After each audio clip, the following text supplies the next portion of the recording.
atmospheric album that really makes you, it pushes the boundaries of death metal, and I think that for the time that this one came out, I think it's very ahead of its time. And I think it's like a moment that Deicide hit that they never hit before, and I don't think they're ever going to hit it again. And this album is historic, in my opinion. And, you know, the Legion tour had so many great bands on it, and, like, there's just so much you can say about the era of this band when they released this album. Legion by Deicide will always go down as one of my all-time favorite, if not, you know, like, the top two, number one, number three around their spot for death metal albums. Absolute classic. I would agree that it's an absolute classic album, and it's one of my favorite albums of all time. And what I'll show you real But quick. I don't know if it's top three. It's huge. For me, I'd say it's up there. Deicide are a top three band for me in death metal, but I don't know. I can't like put it down to that like. I didn't really show you the inlays or the back of the album, so I'll do that now super quick. You know, the Trifiction. Fourth song featured on the album. Right? Yeah, of course. And then we got Trifiction encased in its glass before it's broken and set free. Then we have the inlay for that one. We have an actually classic, awesome, iconic picture of the band. And some liner notes, little something from the band talking about thanks. And some quotes from Glenn that I won't win. I'll let you see that for yourself. And then we got lyrics. And the first one is also primarily the same thing, except it has a little bit different artwork. And in my opinion, I like the artwork they had in the early days. I love that we have picture. the Trifiction again. That picture is one of my favorite pictures. That way you're gonna put it. What? What do you mean? You gotta put it in front of there. There we go. I didn't know where the camera was. But anyway, we got a very iconic picture of them. Early days, you can tell, super early. And then we got lyrics all down the line. That's actually only one side of the lyrics. The other side of the lyrics is on the other side. Trifiction, and on the end we got a holy man, holy ruler getting attacked by like winged, maned demons. And it's incredible and sets the mood very well. So those are two very incredible represses and re-releases from Metal Blade that I think it really did them justice to have the very partly original inlays and great color. So yeah, so that's that. Amazing to have in my collection. Totally stoked. And well worth the money. Awesome. Cool.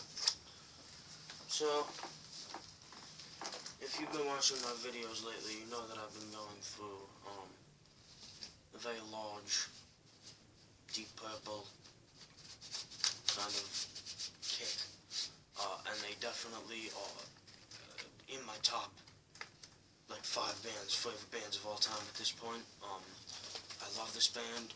And contrary to what a lot of people think, there are a lot of people who like all the lineups of Deep Purple, but most people are the biggest fans of the Mark II lineup.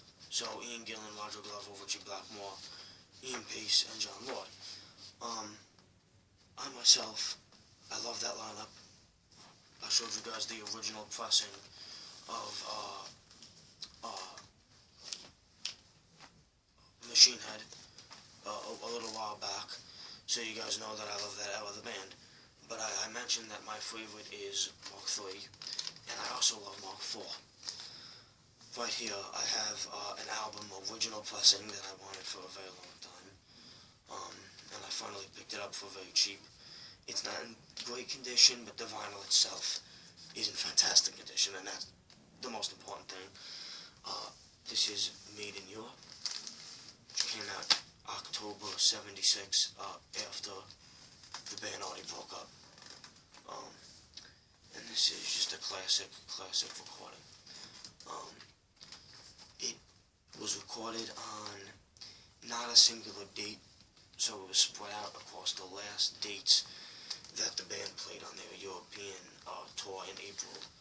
Well, kind of just have to speed it up a little bit. Yeah. April '75. And it's recorded from April 3rd, April 5th, and April 7th. And the track listing is Born, Mistreated, Lady Double Dealer, You Fool No One, and Stormbringer. So that's the back. You see really, really cool pictures there of other band members. So the lineup, of course, is David Coverdale, Richie Blackmore, John Lord, Glenn Hughes, and Ian Pace.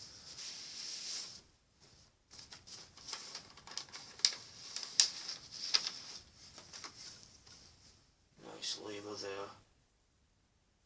Cool picture of like an island. Nice purple logo, as you can see.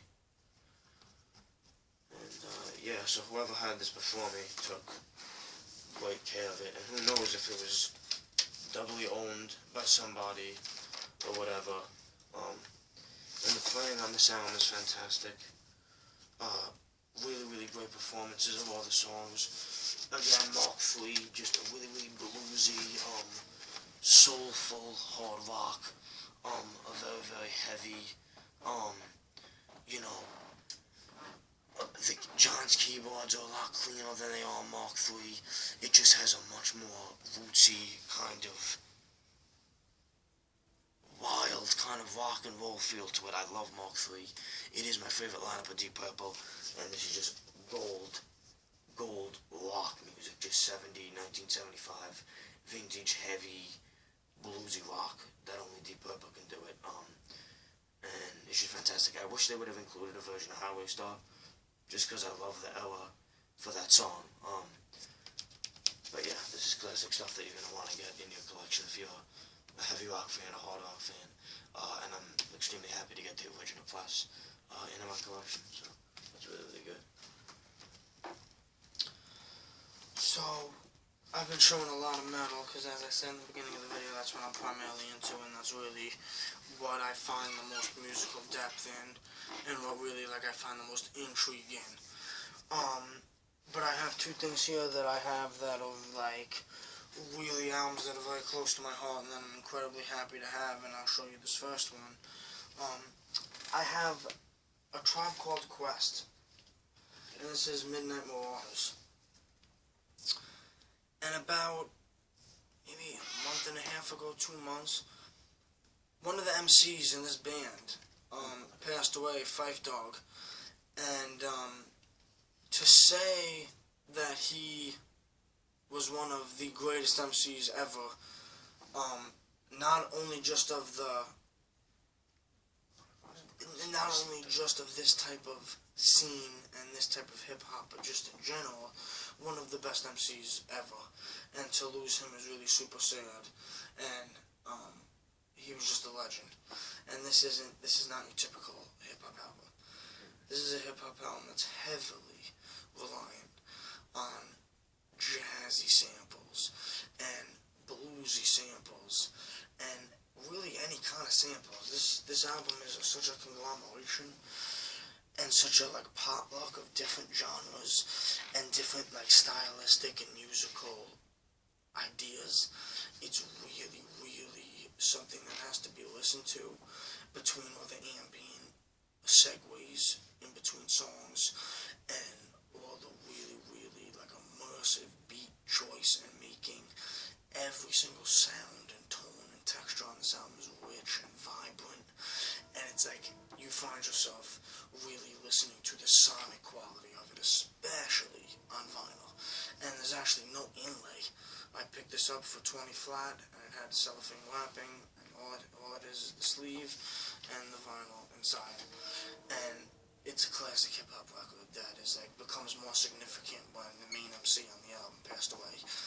And rest in peace to him, and may this album definitely go down in history as it should for one of the best, you know, just alluring, vibrant hip-hop albums of the early 90s. Absolute classic. And if you can, you know, I appreciate so much metal, but I also appreciate good hip-hop. So I think it goes to say that you should be able to appreciate a wide variety of things. Not like I'm special for liking both, but I find there's not a lot of metalheads that can get into hip-hop. You know, they would scoff at me and you know, make fun of me for it. But here I have. Oh no, wait, I gotta go. Remember? I was gonna get this one out of the way real quickly because it goes along with that, and then I have one more. But Sorry, you want it? You can do it. Shutting me down. It really won't take long at all. Okay, go ahead. Literally 5 seconds. Okay, I go have, just to differ from the death metal, I have the Flaming Lips here. Came out in 1995. The song's called The Clouds Taste Metallic. And, sorry about that, by the way. I don't want to be cutting anybody off of being a douchebag. we're going one by one before. Yeah. So this is pretty much a psychedelic rock album with like a very acid rock flair. I reviewed yeah, this album. You would really know more how to explain this album than I'm holding in my Well, I hands. reviewed it first of all, so if you want to go back and check that out, it was a very long time ago. Way back when we didn't have the vinyl release. No. Or when I didn't have it. No. So I have it now. And it's comes in an awesome Classic. sleeve here. That shows pictures of the band in an awesome, like, weird negative filter. It's all, like, blue and orange and crazy. And, like, on the back, it has the lyrics with green header for the songs. And it just looks real nuts and, like, off-kilter. And it's As is the album. As is the album. The album is a staticky, melodic fusion of, like, a hard rock. It's like punky, fuzzy, with like acid rock. dreamy. Yeah, it's crazy. It's just all amazing. It's there's traces of like only the way that the Flaming Lips can do it. Space rock. Yeah, the I was just gonna say in math it, rock. There's traces Crazy. of grunge, even if you really listen closely to the vocal tone and the guitar tone. It's what it really comes down to with the Flaming Lips is just good music. That is melodic and catchy and has great tones, different from what they've done in the past. Album speaks for itself, to be perfectly honest. Really hard to put into words, something you need to check out. Clouds Taste Metallic, Flaming Lips, melodic, beautiful, fantastic music. Absolutely. One of my favorite albums of all time as well. So, I'm gonna finish up here, because this video's already going long enough. With funny enough, 2 original pressings from 1986, which is 3 original pressings from that year today that we talked about. And these are 2 records from SST Records, so Greg Ginn's record label, and this is fantastic stuff. So the first one here is Black Flag, Who's Got the 10.5, which is a funny album title, and I'm not quite sure I know what that means, but anyway.